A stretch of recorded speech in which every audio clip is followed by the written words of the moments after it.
दोस्तों, क्या आपने कभी सोचा है कि हमारी पृथ्वी का जन्म कैसे हुआ था? यह जो हरा भरा जीवन से भरा हुआ प्लेनेट है, इसका क्रिएशन कैसे हुआ? आइए जानते हैं एक ऐसे सफर के बारे में जो शुरू हुआ था 4.5 बिलियन साल पहले।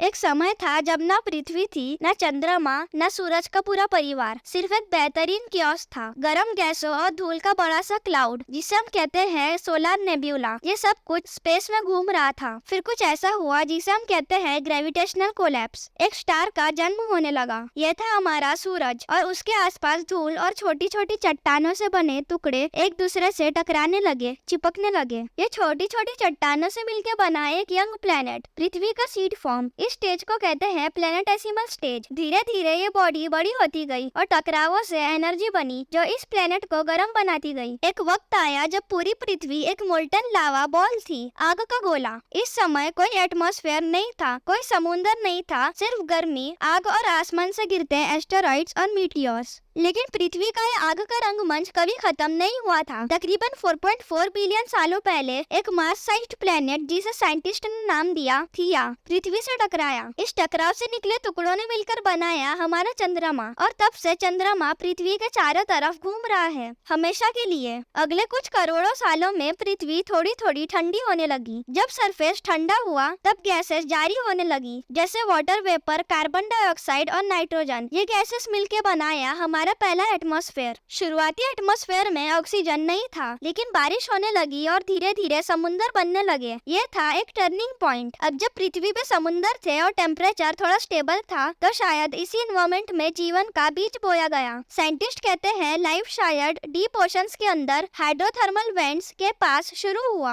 पर ये एक अलग कहानी है। जब अर्थ थोड़ी मैच्योर हुई, उसका सरफेस सॉलिड हो चुका था, ओशंस बन गए थे और एटमॉस्फेयर भी डेवलप हो रहा था। बट अर्थ की सरफेस एकदम स्टैटिक नहीं थी। नीचे से मोल्टन रॉक मूव करता था, इसलिए सरफेस प्लेट्स भी स्लोली मूव होने लगी। इस प्रोसेस को हम कहते हैं plate tectonics. Millions of years तक ये प्लेट्स मूव होती रही। फिर एक ऐसा समय आया जब सारे कॉन्टिनेंट्स एक साथ जुड़ गए और बन गया एक giant super continent, Pangaea. Pangaea का मतलब होता है ऑल अर्थ। ये सुपर कॉन्टिनेंट तकरीबन 300 मिलियन ईयर्स पहले एग्जिस्ट करता था। इमेजिन करो, आज के एशिया, अफ्रीका, अमेरिका, यूरोप सब एक ही लैंडमास में थे। लेकिन अर्थ के अंदर की एनर्जी रुकती नहीं। प्लेट्स हमेशा मूव करती है। Around 200 million years ago Pangaea थोड़ा टूटना शुरू हो गया। पहले ये दो हिस्सों में स्प्लिट हुआ, Eurasia in the north and Gondwana in the south. फिर ये भी अलग अलग होने लगे और धीरे धीरे आज के कॉन्टिनेंट्स बन गए। आज भी कॉन्टिनेंट्स मूव कर रहे हैं, कुछ मिलीमीटर्स पर ईयर। इसलिए एक दिन फ्यूचर में कॉन्टिनेंट्स भी एक साथ आ सकते हैं और एक नया सुपर कॉन्टिनेंट बन सकता है। पेंजिया की थ्योरी हमें यह समझाती है कि अर्थ हमेशा चेंजिंग है। माउंटेन्स, ओशंस, इवन कॉन्टिनेंट्स सब कॉन्स्टेंटली इवॉल्व करते हैं, और हम सब इस लिविंग ब्रीथिंग प्लेनेट के एक छोटे से पार्ट में हैं। इन्फॉर्मेटिव वीडियोस देखने के लिए अमेजिंग नॉलेज चैनल को सब्सक्राइब कर दीजिएगा, और इस वीडियो को लाइक भी कर दीजिएगा, और अपने दोस्तों के साथ इस वीडियो को शेयर भी कर दीजिएगा। धन्यवाद।